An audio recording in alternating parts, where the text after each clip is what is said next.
পশ্চিমবঙ্গ কি ধীরে ধীরে বাংলাদেশের মতো হয়ে যাচ্ছে? না, ভাববেন না রাজ্যের বিরোধী দলনেতার মতন কথা বলছি আমরা বলছি তার কারণ রাজ্যে ঘটে যাওয়া ঘটনা পরপর এই বিষয়টাই সামনে আনছে। কিছুদিন আগে শিল্পী লগ্নজিতা এসমা গান গাইবার সময় মঞ্চে হেনস্থার শিকার হয়েছেন। এবার অভিযোগ উঠেছে রাজ্যের বিজেপি বিধায়ককে নাকি ফোন করে হুমকি দেওয়া হয়েছে কেটে কুচি কুচি করে ফেলবো। তার অপরাধ কি? বাংলাদেশের ময়মনসিংহের ভালুকায় হিন্দু যুবক দীপু চন্দ্র দাসকে ধর্মীয় অবমাননার মিথ্যে অভিযোগে মারধর করে জ্বালিয়ে জানে শেষ করার ঘটনার প্রতিবাদে বনগাঁ পেট্রাপোল সীমান্তে হিন্দু সনাতনী সংগঠনের পক্ষ থেকে বিক্ষোভ মিছিলে অংশগ্রহণ করেছিলেন তিনি। এটাই তার বড় অপরাধ। সেখানেই মন্তব্য করতে গিয়ে কোরআনের কয়েকটি উক্তির কথা তিনি বলেন। এরপর লাগাতার তার কাছে আসছে হুমকির ফোন। আমরা বলছি বিজেপি বিধায়কের কথা, যার কথা বলছি তিনি হচ্ছেন অসীম সরকার। এই বিষয়ে অসীম সরকার বলছেন, আমি কোরআনের কথাগুলোকে সাধারণ মানুষের কাছে তুলে ধরার পর থেকেই আমার কাছে লাগাতার ফোন আসছে। আমি যদি কোনো ভুল কথা বলে থাকি তাহলে তারা আইনের দ্বারস্থ হতে পারে, কোর্টের কাছে যেতে পারে। আমাদের ভগবান শ্রীকৃষ্ণ নামেও তো বহু সংখ্যালঘুরা অনেক উল্টোপাল্টা কথা বলে, তখন আমি কিংবা আমরা তাদেরকে কি কোনো হুমকি দিই? এক্ষেত্রে দেখা যাচ্ছে একের পর এক ফোন আসছে যাচ্ছে, আর আমাকে অকথ্য ভাষায় গালিগালাজ করা হচ্ছে, মেরে ফেলার কথা বলা হচ্ছে। সেই কারণেই হরিণঘাটা থানায় আমি লিখিত অভিযোগ জমা দিয়েছি। কি বলছেন অসীম সরকার, শোনাবো। গতদিন থেকে আমাকে খুন করার হুমকি দিচ্ছে মুসলিম মৌলবাদী যারা ধর্মান্ধ। তার কারণ হচ্ছে ওপার বাংলায় যে দীপু দাসকে জ্যান্ত পুড়িয়ে মারা হয়েছে তার প্রতিবাদ জানাতে আমরা পেট্রাপোলে গিয়েছিলাম সনাতন ঐক্য মঞ্চ থেকে। সেখানে কোরআনে যে হিংসার বাণীগুলো লেখা আছে সেগুলো আমি বলেছিলাম, তাতে তারা রেগে গেছে আমি কেন এগুলো বললাম। তাতে নাকি ধর্মীয় আবেগে আঘাত লেগেছে, তার জন্য তারা অভিযোগ জানাতে পারে। তারপর কোর্ট আছে, কাছারি আছে, বিচার ব্যবস্থা আছে, কিন্তু খুন করে ফেলবে, আমাকে কুচি কুচি করে ফেলবে। আপনাকে কি ফোনে হুমকি দিচ্ছে নাকি? হ্যাঁ, আমি সব ফোন নম্বর দিয়ে দিয়েছি। পরপর কত ফোন ধরবো, অন্তত 100টা ফোন এসেছে। যাচ্ছে তাই গালাগালি করছে, বিশ্রীভাবে গালাগালি করছে। এই ব্যাপারটা আমার কৃষ্ণকে কেউ খারাপ বলতেই পারে। আমরা তো দীনকৃষ্ণ ঠাকুর, সে তো যা ইচ্ছা তাই বলে ধর্ম সম্পর্কে। আমরা কি তাকে খুন করতে চাই, কখনো মেরে ফেলতে চাই? কত মুসলমান ভাইরা আমাদের কৃষ্ণের বিরুদ্ধে বলে, বলুক না। পাহাড়ে ঢিল মারলে ঢিল গুঁড়ো গুঁড়ো হয়ে যায়, যদি পাহাড়ের কিছু হয় কোনো দিন কিছু হয় না। আর আমি তো মিথ্যা কথা বলি না কখনো, আমি অথেন্টিকতা না নিয়ে কথা বলি না। প্রয়োজন বোধে কোরআনের পৃষ্ঠা আমার কাছ থেকে নিয়ে নিতে পারেন আপনি। এদিন অসীম সরকার আরও অভিযোগ করেন তৃণমূলের সোশ্যাল মিডিয়া পেজ থেকে তার পুরনো দুর্ঘটনার ছবি তুলে মিথ্যে প্রচার করা হচ্ছে। যদিও তিনি বলেন যে এটা তৃণমূলেরই কেউ করছে কিনা সেই বিষয়ে তিনি নিশ্চিত নন। কি বলছেন অসীম সরকার, শোনাবো। বড় দুঃখের বিষয় কি জানেন, মানে এত কষ্ট হয়, ওটা অল ইন্ডিয়া তৃণমূল কংগ্রেসের পেজ থেকে ছেড়েছে। ওটা ফেক কি সঠিক আমি জানি না, লেখা আছে অল ইন্ডিয়া তৃণমূল কংগ্রেস। বলছে ঠাকুরবাড়ি নাকি ওই মতুয়াদের মধ্যে যে গণ্ডগোলটা হয়েছে, যে মতুয়ারা ঠাকুরমশাইকে আক্রমণ করতে গেছিল তার ঘরের সামনে, সেখানে যে মারামারিটা হয়েছে, ওখানে তো আর আমি ছিলাম না। ও লিখছে যে আমি নাকি ওখান থেকে মার খেয়েছি, আমার মাথায় ভেটকি বেঁধেছি। এটা 22 সালে অ্যাক্সিডেন্ট হয়েছিলাম। আচ্ছা, 22 সালে একটা অ্যাক্সিডেন্ট করেছিলাম 22 সালে, যে লরিতে আমাকে মেরে দিয়েছিল না, সে অনেক দূরে এখান থেকে, সেটা হচ্ছে ইসলামপুরে।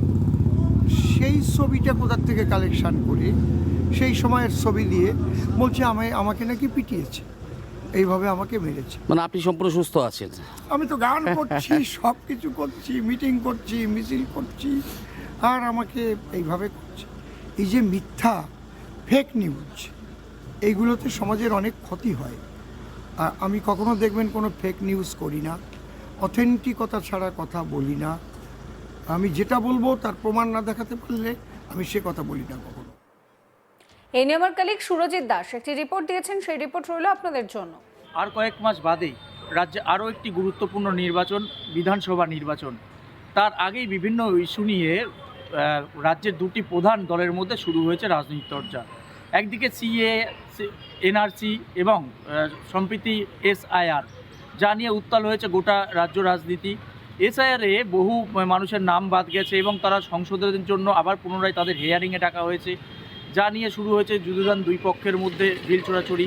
তৃণমূলের দাবি যে ইচ্ছা করে বিজেপি এই এসআইআর করে মতুয়া সম্প্রদায়কে বাদ দিতে চাইছে, যারা সংখ্যালঘু তাদের বাদ দিতে চাইছে, অর্থাৎ চিহ্নিত করে যারা কোট আনকোট তাদেরকে বাদ দিতে চাইছে বিজেপি। পাশাপাশি বিজেপির পাল্টা দাবি যে তারা একটা স্বচ্ছ ভোটার তালিকা তৈরি করতে যাচ্ছে এবং তারা দাবি করেন এটা সম্পূর্ণ নির্বাচন কমিশনের নেতৃত্বে হচ্ছে, এটা তত্ত্বাবধানে হচ্ছে, এটা সেই কারণে কোনো রাজনীতির বিষয় নেই। তবে তার মধ্যেই কিন্তু দেখা গেছে যে বাংলাদেশে সংখ্যালঘুদের উপর যে অত্যাচার, অর্থাৎ হিন্দুদের ওপর যে অত্যাচার, সেই অত্যাচার নিয়েও উত্তাল হয়েছে গোটা ভারত সহ এই বাংলাও। সেখানে দীপুচন্দ্র দাসকে যেভাবে পিটিয়ে হত্যা করেছে তার বিরুদ্ধে কিন্তু পথে নেমেছে রাজ্যের বিভিন্ন রাজনৈতিক দল, যেমন বিজেপিও পথে নেমেছে এবং বলা হচ্ছে যে সেখানকার সংখ্যাগুরু অর্থাৎ মুসলিমরা বেছে বেছে হিন্দুদের ওপর অত্যাচার চালাচ্ছে।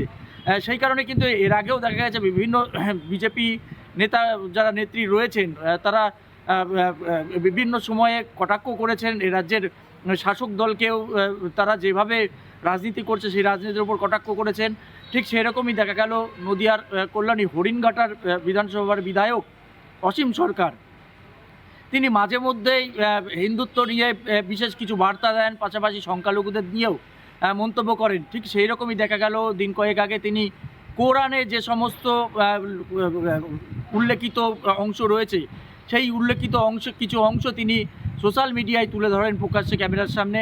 এরপরেই বিভিন্ন রাজনৈতিক মহল থেকে শুরু করে পাল্টা কটাক্ষ চলে আসে। ঠিক সেই রকমই যখনই তিনি এই মন্তব্য করেন, যেটা তার অভিযোগ, তার ফোনে একাধিক ফোন আসে যেখানে তাকে হুমকি দেওয়া হচ্ছে, এমনকি মেরে ফেলার হুমকি দেওয়া হচ্ছে। তিনি একাধিক ফোন পেয়ে যথেষ্টই আতঙ্কিত। গতকাল রাতে হরিণঘাটা থানায় একটি লিখিত অভিযোগ দায়ের করেন যে তাকে মেরে ফেলার হুমকি দিচ্ছে ফোন করে তাকে, যাতে তার নিরাপত্তার স্বার্থটা বিষয়টা যাতে খতিয়ে দেখে পুলিশ। সেই কারণেই তিনি লিখিত অভিযোগ দায়ের করলেন হরিণঘাটা থানায়। তিনি যেটা বলেন যে তিনি নিজেই দিন কয়েক আগে কোরআনের কিছু কিছু হিংসাত্মক যে উল্লেখ রয়েছে সেই উল্লেখগুলোই তিনি সাধারণ মানুষের সামনে অন ক্যামেরায় তুলে ধরেছিলেন। তারপর থেকেই তিনি খুনের হুমকি পাচ্ছেন। পাশাপাশি তিনি বলেন যে আমি যদি কোনো ভুল মন্তব্য করে থাকি তাহলে আইন রয়েছে, আদালত রয়েছে, কোর্ট রয়েছে, থানা রয়েছে, সেখানে অভিযোগ দায়ের করবে, বিচার ব্যবস্থা রয়েছে, কিন্তু সরাসরি আমাকে খুনের হুমকি দেওয়া হচ্ছে। আমাদের শ্রীকৃষ্ণ নাম করেও তো যারা বিভিন্ন সংখ্যালঘুরা তারা কটাক্ষ করেন, তখন তো আমরা তাদের হুমকি দিই না। রীতিমতো তিনি সেই কারণে আতঙ্কে ভুগছেন এবং হরিণঘাটা থানায় এদিন একটি লিখিত অভিযোগ দায়ের করেছেন। তিনি চাইছেন যাতে এরকম হুমকি ফোন তার কাছে আর না আসে এবং যারা তাকে খুনের হুমকি দিচ্ছে তাদের বিরুদ্ধে যাতে আইনত ব্যবস্থা গ্রহণ করা হয়, সেই ব্যবস্থায় করুক প্রশাসন, এমনটাই তিনি দাবি করছেন। সমস্ত খবরের আপডেটের জন্য আপনাদের নজর থাকুক আজ তাক বাংলায়। চ্যানেলটিকে সাবস্ক্রাইব করতে ভুলবেন না।